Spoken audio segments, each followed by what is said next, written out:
British warplanes again set off at the skies over Libya. From a base in southern Italy, the UK's Typhoon jets embarked on their first ever combat mission, joining the wave of Allied air power now enforcing the no-fly zone.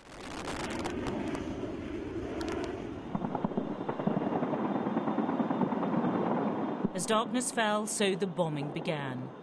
The sky above Tripoli once again peppered by tracer fire. Hello and welcome from Jamaria Satellite Channel. We present the news. Earlier in Tripoli's Green Square, another pro-government rally. Libya's state TV telling viewers to resist an attack by colonial Western powers. Against the Crusader colonial aggression. But some inside the capital now claim Gaddafi's stronghold has become a prison for his own people. Almost on every street you would find armed officers that work for Colonel Gaddafi, and if you just demonstrate or speak your mind, they would just basically shoot you on the head. The few ones that you see on Libyan TV, those people just basically work for the regime. They get salaries for shouting and pretend to support the regime. In the oil port of Switina, northeast of Benghazi, fierce battles continued for hours.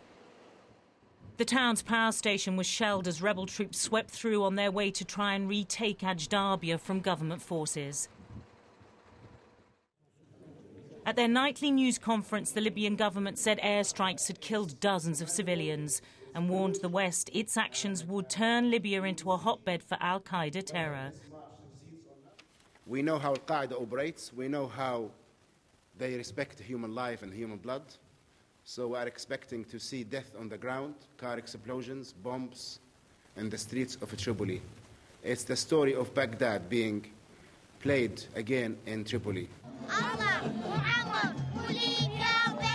Today come reports that Colonel Gaddafi is using women and children as human shields inside his fortified compound.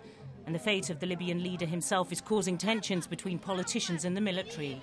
Downing Street appeared to slap down the UK's Chief of Defence Staff for ruling out targeting him directly. America had insisted ending his rule wasn't the focus of the mission. But on a visit to Chile, President Obama said his end would be a welcome byproduct of the Allied action. It is U.S. policy that Gaddafi needs to go. But when it comes to our military action, we are doing so in support of UN Security Resolution 1973 that specifically talks about humanitarian efforts, and we are going to make sure that we stick to that mandate. Regime change may be a desire, but the coalition has real issues of legitimacy in targeting Gaddafi directly. And so the hope for the Allies is that with their help, rebel forces and the people of Libya will bring about his downfall themselves. Michelle Clifford, Sky News.